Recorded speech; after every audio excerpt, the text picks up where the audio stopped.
Kementerian Sosial pastikan bantuan telah disalurkan dengan total nilai mencapai 9,6 miliar, di mana Kemensos juga mengerahkan seluruh sumber dayanya di titik bencana untuk bantu proses evakuasi, pengelolaan pengungsian hingga penyediaan sarana air bersih.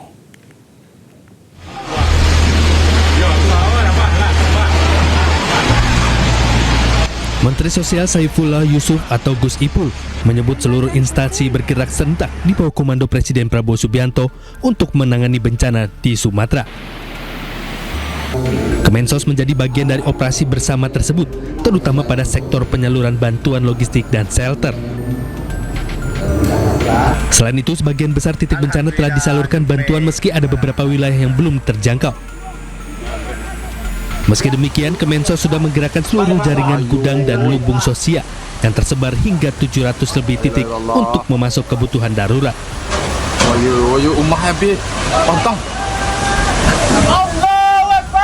Kementerian Sosial membantu mendukung sisi logistik dan shelter. Jadi kita semua tim sudah berada di semua titik, meskipun belum semuanya bisa dijangkau, tapi kita semua tim-tim kita sudah berada di sana berkoordinasi dengan pemerintah daerah.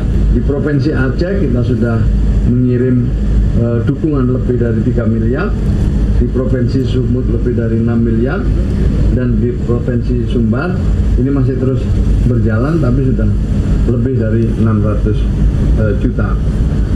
Kementerian Sosial juga mengeluarkan seluruh sumber dayanya di titik-titik bencana untuk membantu proses evakuasi, pengelolaan pengungsian, hingga penyediaan sarana air bersih.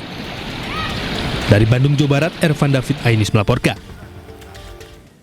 Ya pemirsa, TNI Angkatan Udara mengerahkan sejumlah pesawat angkut berat untuk membawa bantuan ke sejumlah lokasi bencana di Sumatera. TNI juga mengoptimalkan sejumlah lanut sebagai pusat koordinasi bantuan serta pemantauan titik-titik bencana.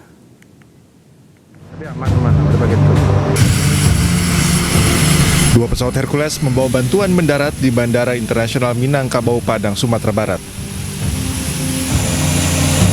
Kedua pesawat ini lepas landas dari Lanut Halim Perdana Kusuma, Jakarta dengan membawa sejumlah perlengkapan logistik untuk penanggulangan bencana di lokasi terdampak di Aceh dan Padang, Sumatera Barat. TNI AU juga turut mengerahkan helikopter untuk mendistribusikan bantuan ke daerah yang terisolasi dan tidak dapat dijangkau melalui jalur darat ke lokasi bencana di sejumlah titik. Sementara itu, dengan menggunakan helikopter, TNI Angkatan Udara juga mendistribusikan bantuan logistik ke wilayah terdampak bencana di Sibolga, Sumatera Utara. Helikopter mengangkut 2.200 kg logistik, meliputi sembako, air minum, makanan instan, dan perlengkapan bayi, serta perlengkapan dengan titik pengantar distribusi di Bandara Tobing Sibolga dan lapangan Matauli Sibolga. TNI AU menjagakan 3 helikopter Karakal di Lanut Rusmin Nurjadin untuk mempercepat penyaluran bantuan ke daerah yang tidak dapat dijangkau pesawat angkut. TNI juga mengoptimalkan sejumlah lanut yang berada di wilayah terdampak bencana sebagai posko koordinasi arus bantuan dan pusat pemantauan kebutuhan lapangan.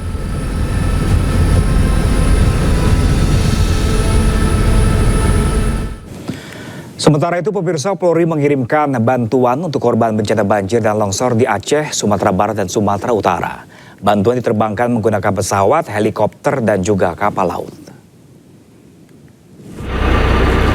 Dalam upaya mempercepat bantuan bagi wilayah terdampak bencana, Polri mengerahkan sejumlah armada udara dan laut dari Pondok Cabe, Tangerang Selatan, Banten. Hal ini dilakukan agar bisa menjangkau daerah terisolasi. Sebanyak 2 pesawat yakni CN dan Poker diterbangkan menuju Aceh, Sumatera Utara, dan Sumatera Barat. Bantuan disalurkan antara lain kasur lipat, pelampung, air mineral, makanan, dan juga obat-obatan. Selain itu, puluhan ribu personil Polri disiagakan menghadapi potensi bencana. Ada jajaran sekitar yang aglomerasi atau berbatasan untuk membackup, sehingga serentak semuanya ini total 87.924 personil Polri yang telah disiagakan untuk menghadapi semua segala potensi ancaman bencana alam. Rekan-rekan, di sini bisa lihat seluruh unsur satuan fungsi yang ada, baik itu dari polisi udara termasuk Polri, Polair, ya. Ya pemirsa, puncak perayaan ulang tahun ke-36 tahun MNC Group di Jakarta Concert Hall Ions Tower Jakarta berlangsung hikmat. Perayaan dibarengi acara MNC AI Day bertema Empowering Innovation Through AI yang menegaskan komitmen MNC Group dalam transformasi digital di era modern saat ini. Pemotongan tumpeng oleh Eksekutif Chairman MNC Group Haritanu Sudibyo beserta Eksekutif Chairwoman Liliana Tanusudibyo menandai syukuran peringatan ulang tahun ke-36 MNC Group di Jakarta Concert Hall Ions Tower Jakarta. Puncak perayaan hari ulang tahun ke-36 MNC Group sekaligus menjadi momentum pelaksanaan MNC AI Day. Acara bertajuk Empowering Innovation Through AI ini menjadi momen spesial bagi perusahaan yang didirikan Haritanu Sudibyo untuk mendorong transformasi digital, sekaligus memperkuat digitalisasi perusahaan. Kemajuan teknologi itu akan berimbas kepada apa? Efisiensi. Ini tidak bisa dihindari. Jadi itulah kenapa saya dorong kepada semua. Memang kita juga tidak inginkan, tapi saya dorong kepada semua supaya harus mengikuti perkembangan yang ada. Dan harus juga belajar terus. Supaya apa? Supaya kita ini ya, nggak ada pengurangan orang lagi. Karena kemajuan teknologi, karena makin berkembang bisnisnya. Sejumlah karyawan pemenang MNC Sports Competition 2025 menerima penghargaan berupa piala dan uang tunai sebagai bentuk apresiasi dalam memeriahkan HUT ke-36 MNC Group. Dari Jakarta, Kea Della Rosa, Rizky Solehudin, iNews melaporkan. Tak terima videonya tersebar tanpa izin, selebritas Inara Rusli datangi Barreskrim Polri. Inara melaporkan penyebar rekaman CCTV di rumahnya atas dugaan pelanggaran ITE.